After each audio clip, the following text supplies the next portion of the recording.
Hello, this is wmpyr, and after watching the Metamoris 3 Eddie Bravo versus Royler Gracie match, and then watching some of the interviews and stuff like that, it really got me thinking, and I'd like to share some of my thoughts with you all today about just some light philosophy type stuff regarding the martial arts and my approach and stuff. First of all, I want to say that, and I've said this many times before, that on YouTube I am teaching basically Filipino martial arts, but I am not a pure Filipino martial arts guy, and what I'm teaching is not a pure Filipino martial arts curriculum. So I can't say that I am from this school of Arnis and this is the defined program and here it is to you, textbook. That's not what I'm doing. It's my own interpretation of the Filipino martial arts, and because of that, I have been criticized before and stuff, and that all comes with the territory. I basically see myself as a teacher, but to me, the word teacher is a guide here. I am a guide. So, not too long ago, but fairly recently, some guys started demanding answers from me, and it's like I just, it's not that I was being hostile to this person. Actually, this person was being hostile to me. I see myself as a guide. I'm not a textbook, so you have a question, here is the answer. If you don't get it, then I'm going to ram it down into you and make you understand. That I'm not here to convince anyone of anything. I'm just here to show you what I do and how some of these exercises, to share with you the exercises that I do, and if it can benefit you, great. If you don't get it, you don't get it. If you don't like it, you don't like it. If you feel that it's cool or it can help you out, then that's great. It's not, I'm not anything to where, I'm creating laws and they're set in stone and you have to follow what I'm saying. That's not what I'm here to do. I'm not here, once again, to force my opinions down anyone's throats. I don't believe in that. If you don't want to listen, you're not going to listen anyway.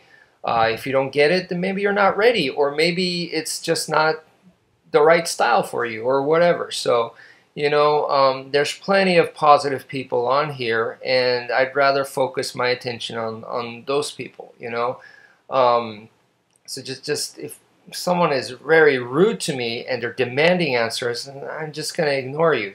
Like I said, there's plenty of other people that are asking for some help and pointers and tips and stuff like that. So anyway, back in the day, I was cross-training in multiple styles because I wanted to create my own super style. Okay, so for weapons, training Filipino martial arts, and I got that covered. For stand-up fighting, let me do Thai boxing, Muay Thai kickboxing, and I got that covered.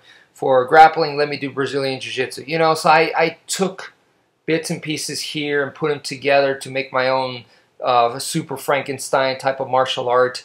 And now that I look back on it, I feel that it was very disrespectful to those styles that I took from, and also it was very disrespectful to other styles that I didn't take from. And I don't like that approach anymore, and I'm super glad to move away from that way of thinking.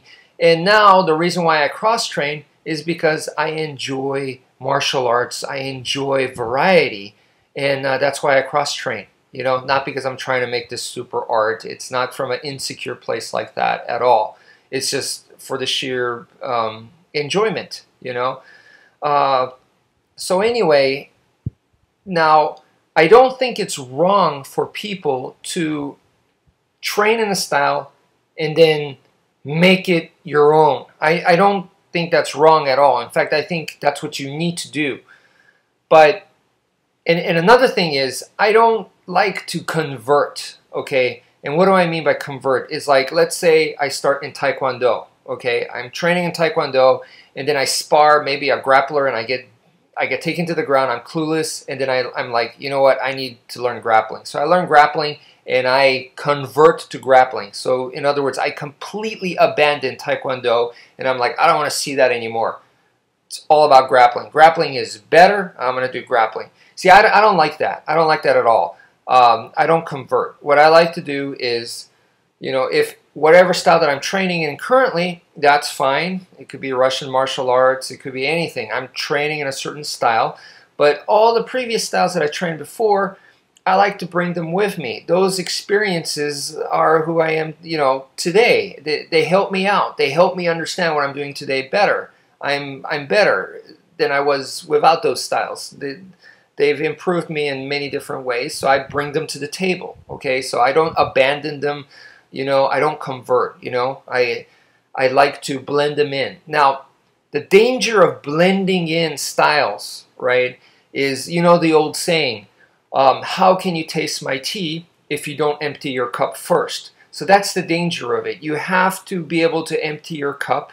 So if you go to, I don't know, an Aikido school or a Kuk Soo Won school or any kind of martial arts style, and you're learning there, you need to empty your cup. If not, you're disrespectful. That means you're not there to learn. If your cup is already full and you're like, oh yeah, we do this in this style, or the style that I've been training in, we do that too, or, you know, you're talking like that all the time, you're not there to learn. You know, you have to empty your cup, do what they do, take it in, and then there's a right time and place for you to go, wait a minute, these are the ingredients that you guys put in to make this tea. I like the flavor. Let's see if I can mix it up with some of the other flavors that I've learned from the past and create a different kind of tea.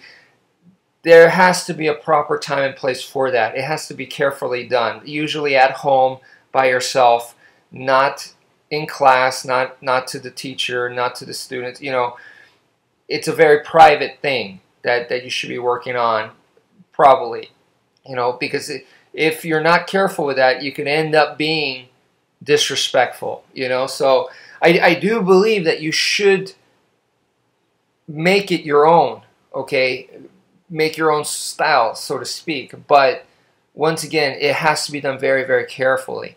And another thing is, if you do see a problem within a style, like you see the way people are training a certain style, and let's say you feel like, oh, that's not realistic. You guys can make it more realistic if you put on some different kind of padding and stuff, and you know, and you train more sparring, then you can make it more realistic. So, you know, you have criticism, in other words, and you see problem areas. You're like, okay, well, to me, when I see stuff like that, I've learned over the years that instead of telling them and saying what you guys are doing is wrong and this is what you guys need to do, I don't think that's the right approach, you know. Especially, you know, that's the way they've been practicing, that's their tradition, and blah, blah, blah, blah, blah. What Bruce Lee was trying to say, in my opinion, was he was talking about it's about the people, not the establishment, you know. So I do agree with that, but in a sense, you still have to respect the establishment. I don't think it's right to go, oh, the establishment is wrong, you guys are wrong, this is bullcrap. And to say it like that, I don't think is the proper way.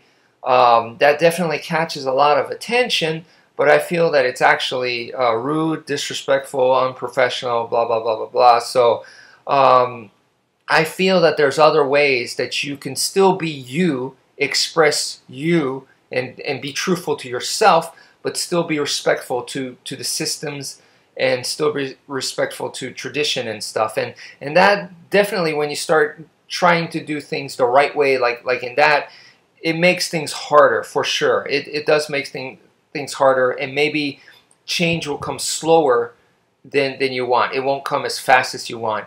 But in that case, if you want change to come quicker, then I think the best thing for you to do is probably go off and do your own thing. And if you do your own thing, then you got full control over what it is that you're creating. You know, start your own martial arts club. But if you do that, make sure that you remember where you come from and don't be, you know, talking bad about them, you know, where you come from, and like, oh yeah, those guys, they all train that way, and, you know, they're closed and they're stuck in the old methods, and they're totally unrealistic. What we're doing is way better. I don't think that's right, because the moment you think that you're better than someone else, I think that's wrong, because a good example is if you look at MMA today, I was just having a discussion with a friend of mine earlier, and basically, if you look at MMA today, you have stand-up fighting, you have the clinch, and then you have takedowns, and then you have the ground, right? You have different areas.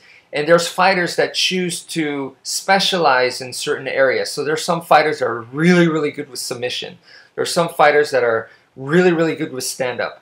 There are other fighters that are awesome in the clinch, dirty boxing, Randy Couture. And then there are other fighters that are maybe they're just very, very good wrestlers, or certain combinations of maybe one or two things. Or there are other guys that are just really well balanced in everything, okay? Those are all different approaches. Those are all different logics, if you will, okay? So people training in martial arts develop their own logic. So I have my own logic, someone else has their own logic, and then it's really about how far you as an individual is going to take your logic and master it, or how good do you get with your own logic. And then in the fight, or in a combat situation, it's about imposing your logic against the other guy, all right? And the person who's able to do that is probably going to win.